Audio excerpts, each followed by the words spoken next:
Assalamualaikum warahmatullahi wabarakatuh. Kenalkan, nama saya Muhammad Yayan Gunawan Saputra.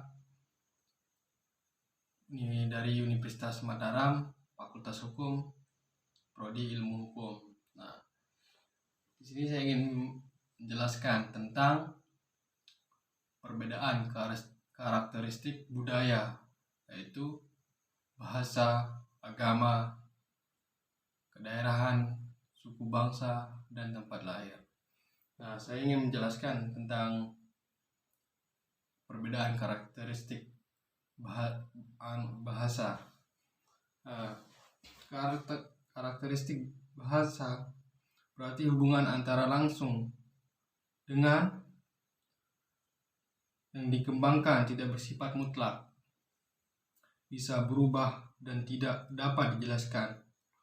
Mengapa lambang tersebut memaknai suatu hal tertentu?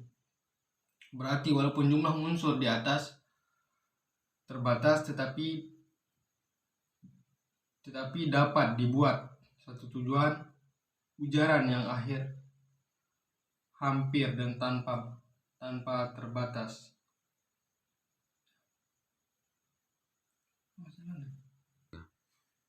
Selanjutnya saya ingin menjelaskan tentang perbedaan karakteristik agama, yaitu perbedaan karakteristik agama itu adalah saling menghormati dan menghargai sesama teman.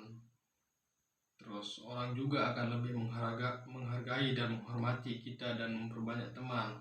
Ya, toleransi dan segala macam bentuk dalam menghargai dalam bentuk karakteristik yang dihasilkan dalam agama itu, yaitu menghargai satu sama lain, tua, muda, dan sebagainya.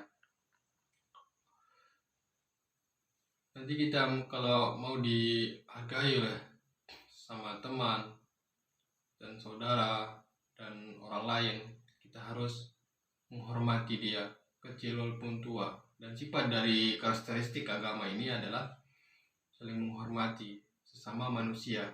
Walaupun kita berbeda-beda agama, tapi kita itu disatukan dalam Bhinneka Tunggal Ika. Saya ingin lanjutkan tentang perbedaan karakteristik suku bangsa. Perbedaan suku bangsa adalah perbedaan adat, istiadat, budaya, rumah, adat, kesenian, bahasa, daerah yang dimiliki setiap daerah itu. Nah, dalam adat istiadat, dalam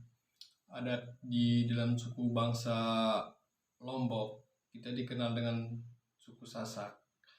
Nah, dan disebut dengan rumah budaya itu punya kesenian masing-masing dengan suku bangsa daerah dan lain-lain. Dan kita juga itu mempunyai kesenian, itu budaya di dalam setiap daerah, di dalam perbedaan suku bangsa ini. Dan bahasa juga kita memiliki, daerah itu memiliki ciri khasnya masing-masing dalam berbahasa. Suku ini memiliki bahasa ini dan suku ini memiliki bahasa ini. Di dalam suku bangsa ini kita itu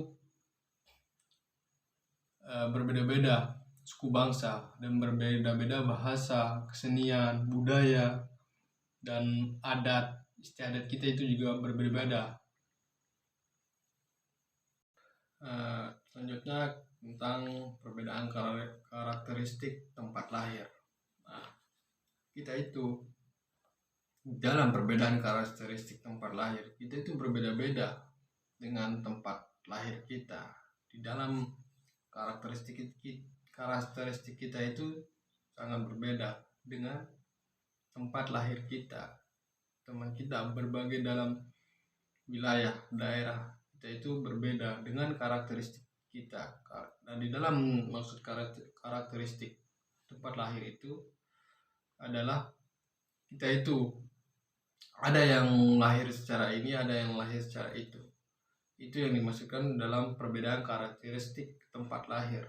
Tempat lahir kita itu di mana? Misalnya di rumah sakit, di sini, di rumah, dan segala macam. Nah, itulah karakteristik tempat lahir kita. Selanjutnya tentang karakteristik kedaerahan. Nah, di dalam daerah kita itu punya berbagai-bagai macam ciri khas. Di dalam daerah itu mempunyai seni lagu. Contohnya seni lagu, terus musik, terus kedaerahan adalah lagu atau musik berasal dari daerah tertentu dan menjadi populer. Nah, itulah karakteristik kedaerahan. Kedaerahan kita itu memiliki banyak hal yang ada di dalam daerah itu dan berbeda-beda. Di dalam suku bangsa itu berbeda-beda kedaerahan kita. Dan apa yang kita punya di daerah kita ini berbeda dengan daerah yang lain. Nah, dari situ karakteristik kita itu berbeda dengan daerah yang lain. Nah, bagaimana tentang kedaerahan? Sebelum masa kebangkitan nasional, perjuangan bangsa Indonesia bersifat kedaerahan. Perjuangan bersifat kedaerahan adalah perjuangan yang dilakukan oleh sekelompok orang di suatu daerah dan hanya mau bekerja sama dengan orang di kelompok itu, yaitu tidak mau bekerja dengan daerah lain. Nah, itulah karakteristik kedaerahan.